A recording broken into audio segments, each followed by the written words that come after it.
Here we go. Oh, by the way, I don't have a watch, so if anybody can tell me when it becomes 8 o'clock, that'd be very helpful. We are in faith and trust. We're studying the morals and part three. So page 152, part three. In healing bad traits, it is natural to isolate the factors, for it is easier to condemn each bad trait once it has been singled out and analyzed. Speaking about healing the soul in general, without breaking it up into many details, causes a lack of comprehensiveness and reduction in the length of the perceptive doctor's, quote unquote, doctor's discourse, the purpose of which is to imbue his student with his ideas in order to move him toward the good. The quote unquote patient too needs each bad trait singled out, with his faults spelled out in detail, in order to search for the suitable ruse for each one in accordance with human nature and feelings. So basically, it's just a matter of looking at oneself and figuring out exactly what is wrong, and just instead of, for instance, if I go to a doctor and say, "Doc, I have a headache," or "I have a sore throat," and we don't start figuring out, or just I go, "I don't feel good." Well, exactly what's wrong, which is when you start the investigation. Sore throat, headache, whatever it's going to be. Sure. So here too, if I'm looking and trying to improve myself, I have to look at what my traits are, good and bad, by the way. He's saying the bad. But I would say look at both. Look at the good and the bad, because if it's good, so I'm good. And if it's bad, and bad means I'm going against the Torah, so then I try to get rid of that trait. It's not a mitzvah per se, but it's a trait. So since all the bad traits are at the source one trait, and all the good traits are also one trait, curing one of them has an effect on the cure of all. By healing one limb, the whole body is strengthened, and the good trait, which includes all the good traits, is elevated. Like I just said, it is possible that this is related to the dispute brought in Pirkei Avot, Ethics of the Fathers. This always changes, by the way, but it's chapter 2, and according to at least the way the Chazon Ish had it, it would have been 9. If you look in the art scroll, it may not be 9, so don't take that too literally as to what the 9 is representing. But it's surely in chapter 2, in which Rabbi Yochanan ben Zakkai asked his 5 descendants to go out and find the straight way a man should follow. Rabbi Eliezer said, a good eye. Rabbi Yeshua said, a good peer, as in a friend. Rabbi Yossi said, a good neighbor. Rabbi Shimon said, the ability to see consequences, otherwise is known in Hebrew as roa et hanolad, seeing what the future will bring. Rabbi Elazar ben Azariah said, a good heart. So Rabbi Yochanan ben Zakkai said, the words of Rabbi Elazar ben Azariah, who said a good heart, are preferable to me than your words, because everything you said in it, everything that you said is included in what he said. So you may think that a good eye, seeing the future, seeing the outcome of your actions, not the future. And everything else, you may think that's important, but no, if I have a good heart, that's going to cover everything. Everyone agrees that a good heart is a good trait, which includes all the good traits that unite and become one complete whole. But the discussion is about the active means by which one can acquire a good heart. And telling a person to go out and acquire a good heart doesn't teach him anything about the means to achieve that desired goal. Since the diseases of the spirit vary according to the variations of human nature, the sages were provided with varying natures, each sage possessing personal and unique talents. And so, the many therapies and ways of the various sages, in accordance with the wisdom of each of them, enable every person to find treatments for his bad traits.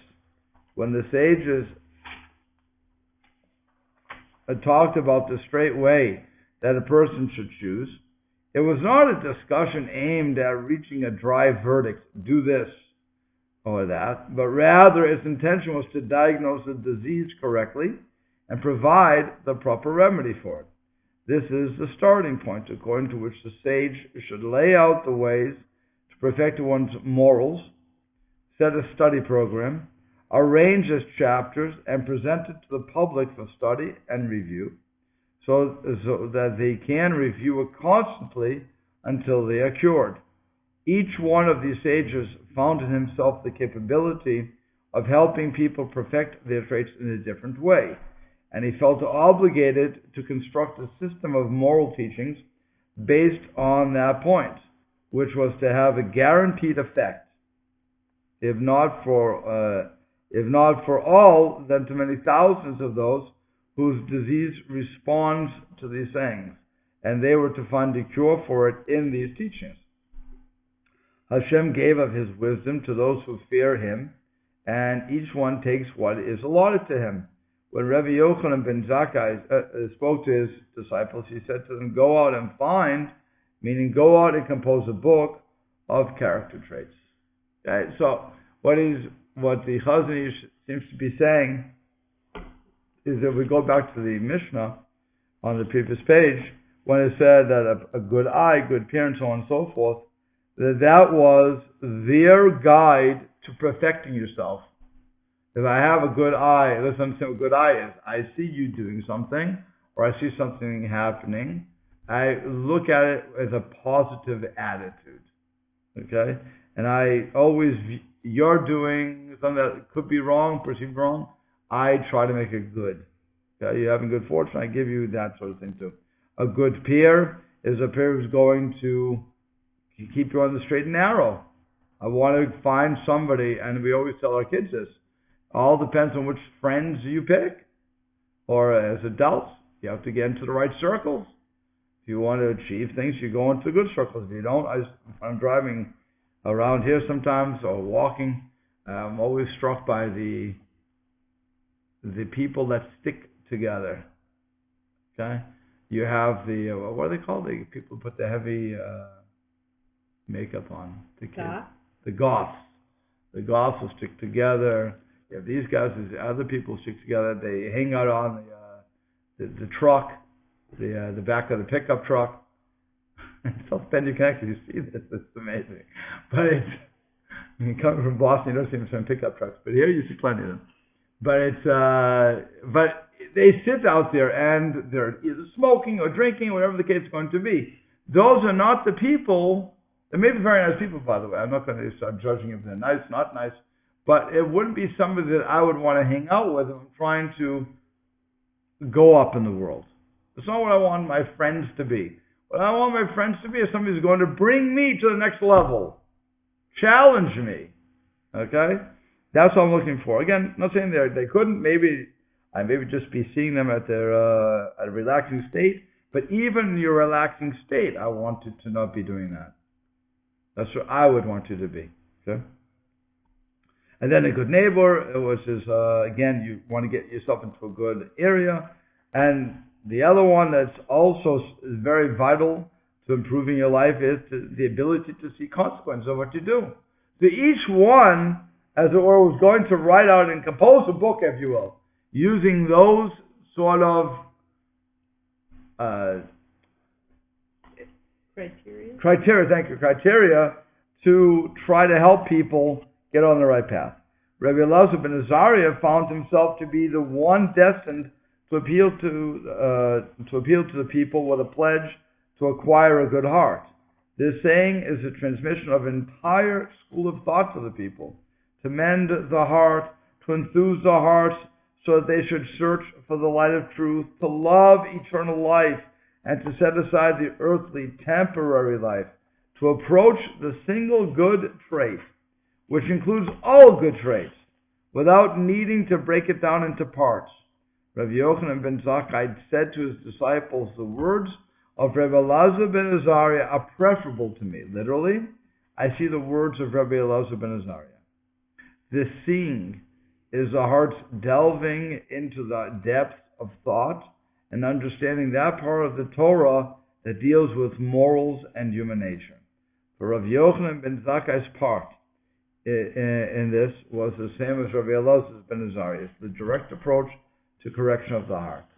Okay, so I really want to just get my heart straight. If I can get involved in this, not only will I see, by the way, not only will I see the outcome of my actions, but everything will be coming from that for that fervor that I have to serve Hashem. So that's why he was emphasizing the heart.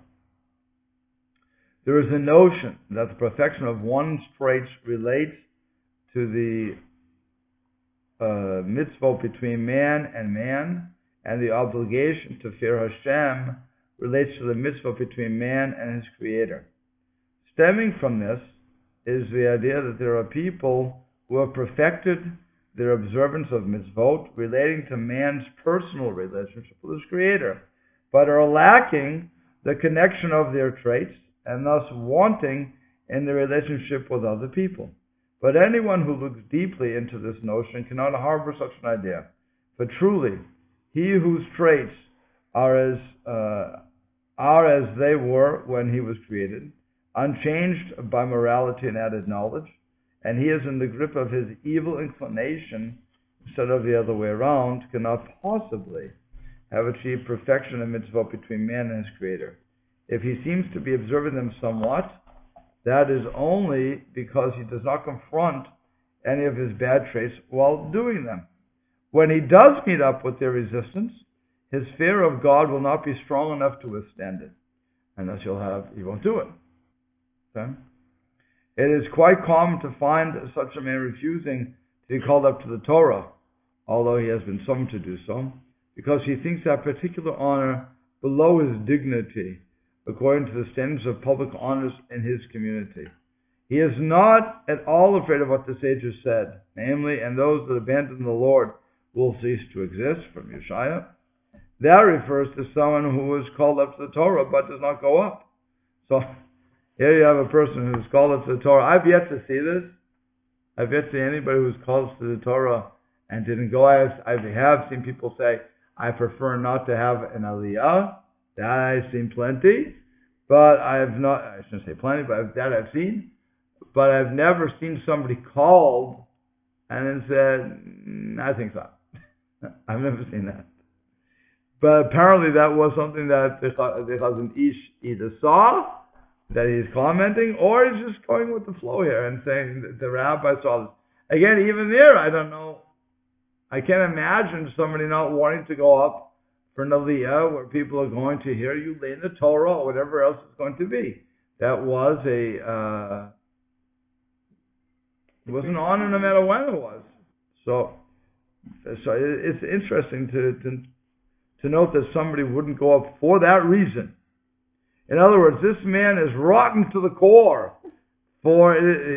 He's not no prejudice against it. Okay? No. It's rotten to the core. For it is his evil inclination that rules.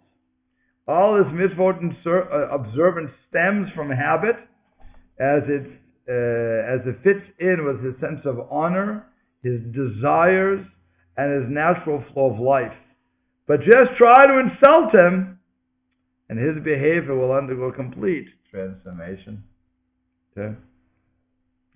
Since it is common for such a person to have to struggle with his traits when it comes to mitzvot between man and man, whereas it is not so common for him to have to confront resistance when it comes to praying, such as saying Shema at night or whatever, saying Shema, it seems to people that he is a half God-fearing, that there is a line divided between those two types of mitzvot. But the truth is that his fear of God is evident neither in one type nor in the other.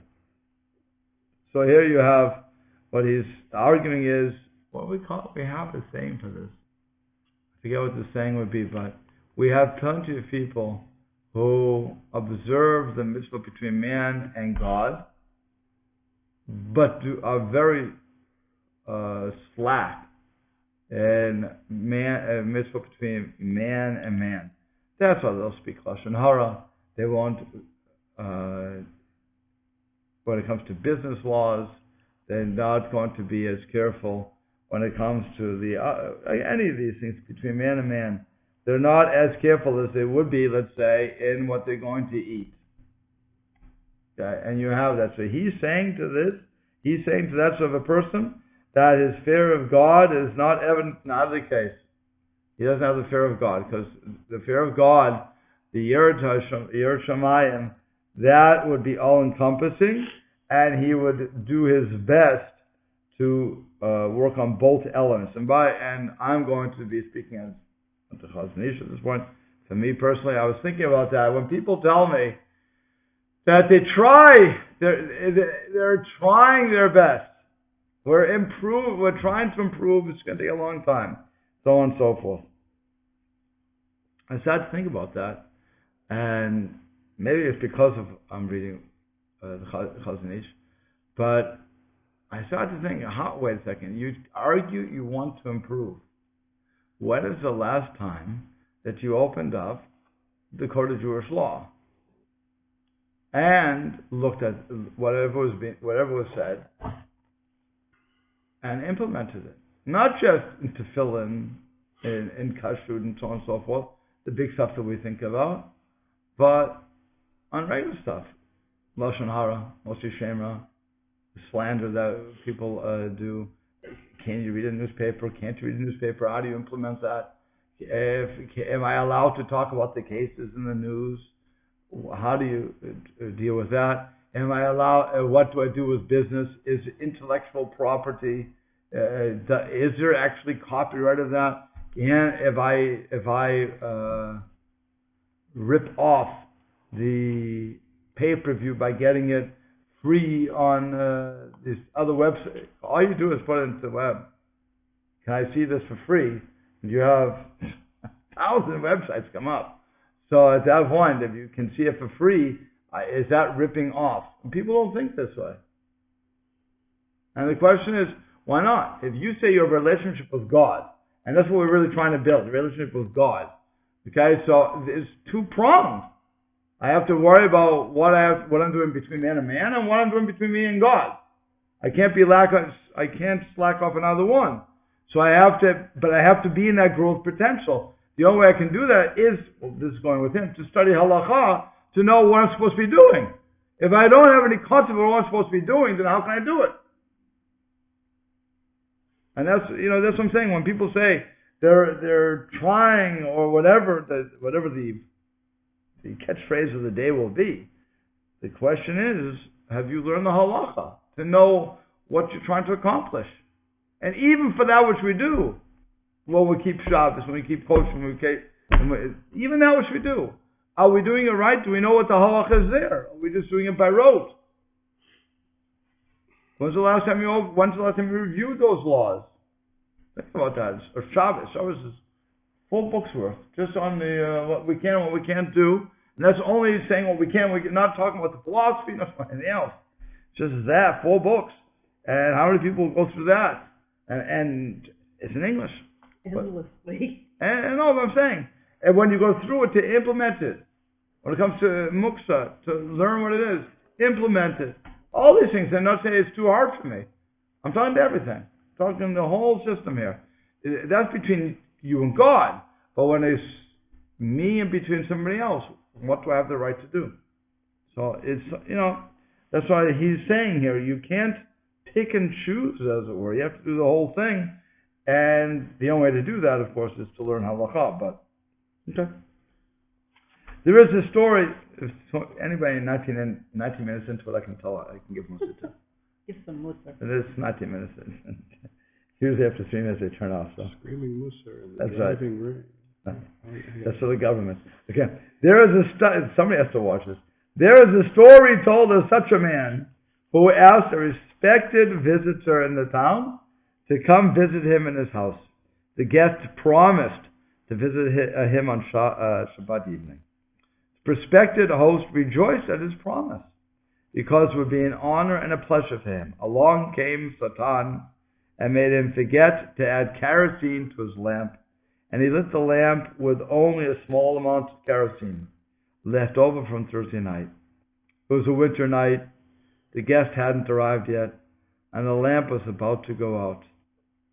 This so-called God-fearing man could not control himself when he thought of the shame he would suffer were the guest to come and find him in the dark, and he added kerosene to his lamp on Shabbat.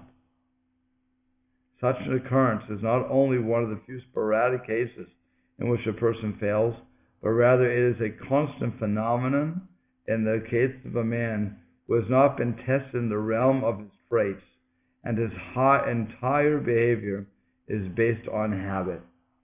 Okay, so this is who knows who the person was, who knows what the case was. This is a story. Okay. It can this really happen if you are keeping Shabbat, and we'll have to update the case. Either somebody turned the light off, or you turned the light off by accident, and now you want to flip it back on, or even better, you forgot to turn the light off in your refrigerator, and now you realize that you've left it on, and before you opened it, you said, "Oh my God, I didn't unscrew the light bulb, I didn't tape the whatever." However, you stop the light from going on. What am I going to do? I have people coming in. Oh my God! And you don't have any non-Jews in the neighborhood, which is not so strange if you don't. If in certain areas, you really don't have non-Jews in the neighborhood. And so then you think, okay, look, it's only rabbinic. You start with all the process. It's only rabbinic. When some people on the internet are saying it's really not forbidden at all. Okay, great. So it must be some argument. Nobody's going to know. And you do what you do. Okay? God forbid. So that would be one of the cases. Or the light turns off, like I said. You set the timer wrong. That's the case it's going to be. So what do you do? If it's based upon habit and not love of the Shabbat, not love of Hashem, the odds are you may very well go, say, okay, look, I have to do what I have to do because Onik Shabbos, and you'll do it in a different way. You'll know all your heterim. You'll know all the leniencies that you can find. You'll put them all together, come up with a wonderful package of breaking Shabbos. Bottom line is you broke the Shabbos. What's the matter? You're laughing about what? No, it's just, I go out and find a non-Jew and I say, it would be really great if somebody went down the street and told the other non-Jew that the light in my refrigerator is still on. Wait, you have an non-Jew you're talking to? Just tell them to come back to the house. Okay. I thought you couldn't directly ask. No, you see, that's... It depends on what it is. The answer to that is, it depends on what it is. If there's, for instance, if it's going to be a major loss, then you can say something. If it's heat, if you're cold, or air conditioning the other way, so then, according to many opinions, you can say directly that I need this. If certainly for the Tzorchei Rabbim, for the many people, then you can also say that. You can say directly. And other times you can't think. So, whatever you have to do. And, like I said though, sometimes they're not Jews, so what do you do then? Some people say little kids. Something like that. That's what they did in Mashurim. What? They got the little kids to stone the ambulance. Okay. I don't need to hear this. I also don't believe that. That was true. What they would do is they would set the stones and say these stones are good for Shabbos to throw. And that was not the issue of.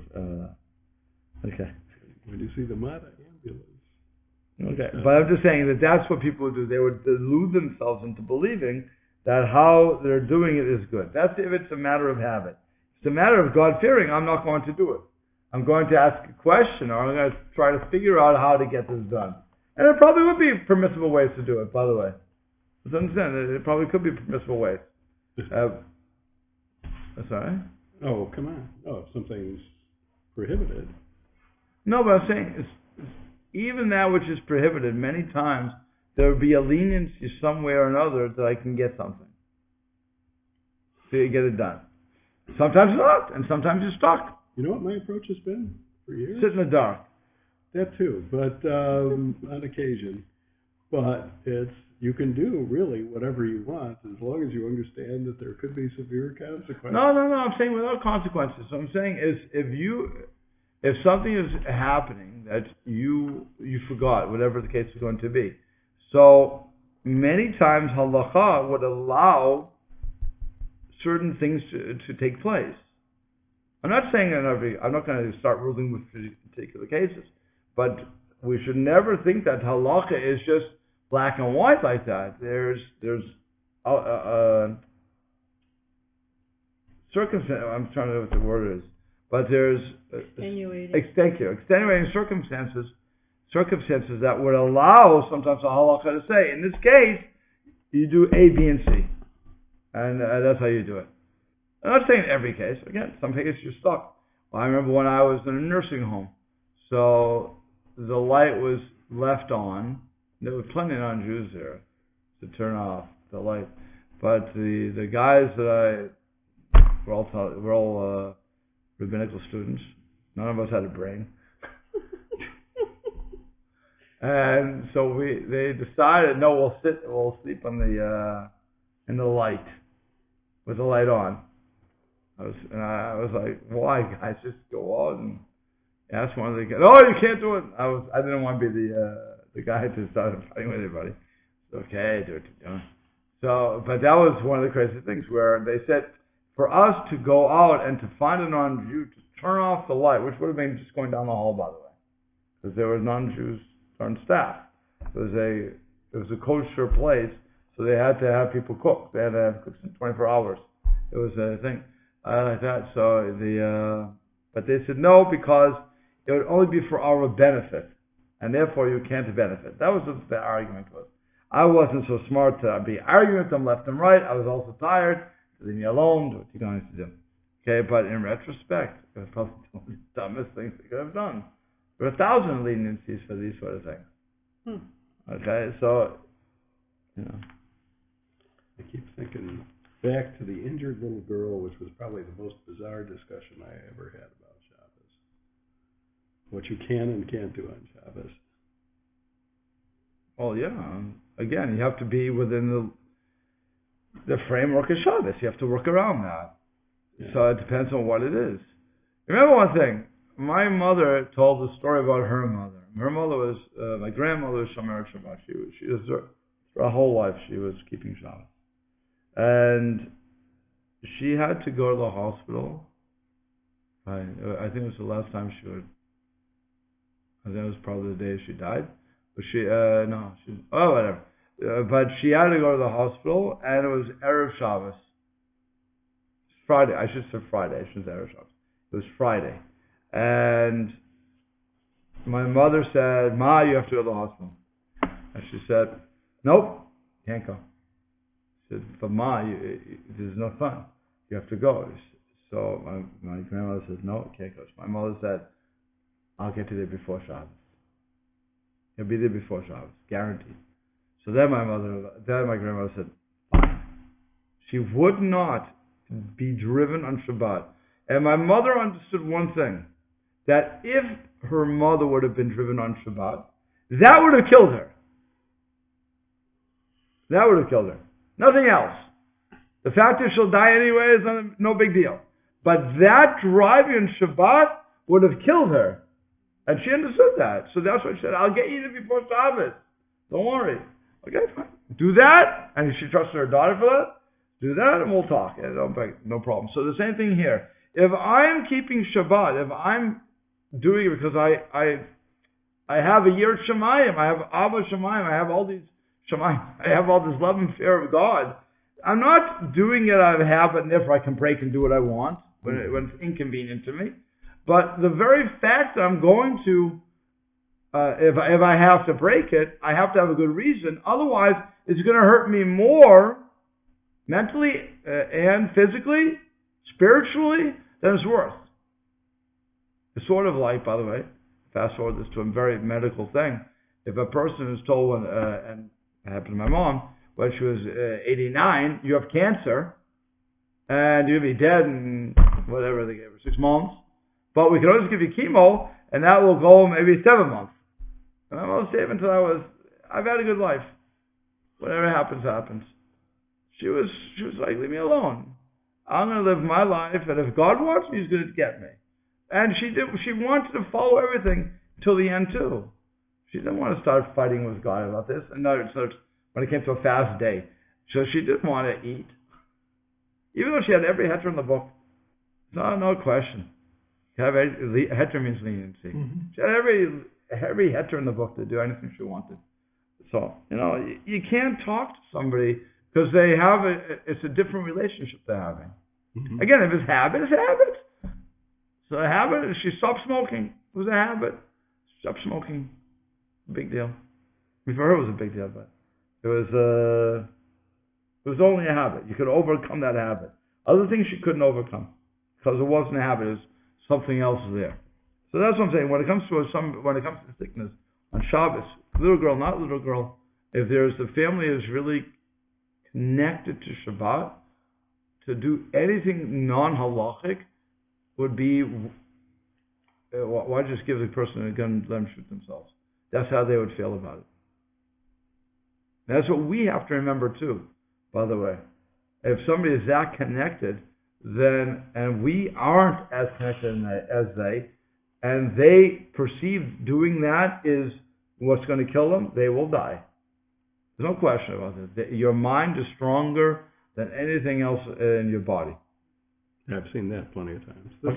This particular argument was about a bleeding injury. Right. That required intervention. Right. And I had a lengthy argument with the rabbi whose house this was. Okay. Wasn't his child, wasn't his family. Right. It was a visitor. Right. And we explored options. He kept on rejecting them out of hand. And finally we went with the least desirable option medically. I know the case. But it, halakhically, it's what he felt he could live with. It was the least desirable medical option. Fortunately, it worked out, but it wasn't optimal. Okay. I know the case. And you have to hope that the rabbi saying no to all these things understands what the halacha is too. Which is why the Chazon is just saying very strongly to us that we need to go through this halacha to understand why the halacha is the way it is, and then what we need to implement it in our lives so that it becomes a natural thing. As I breathe, as I walk, as I talk, as a natural thing, so should my halachic observance be. And if it is like that, then I will know all the variances that I have, when I can implement what I have to implement, and when I should not implement all those leniencies. It's really what the whole drive here is, to know what to do, when to do it. Okay? After, what time is it? Yeah, it's 7:56. Okay. Oh, so we'll stop here then.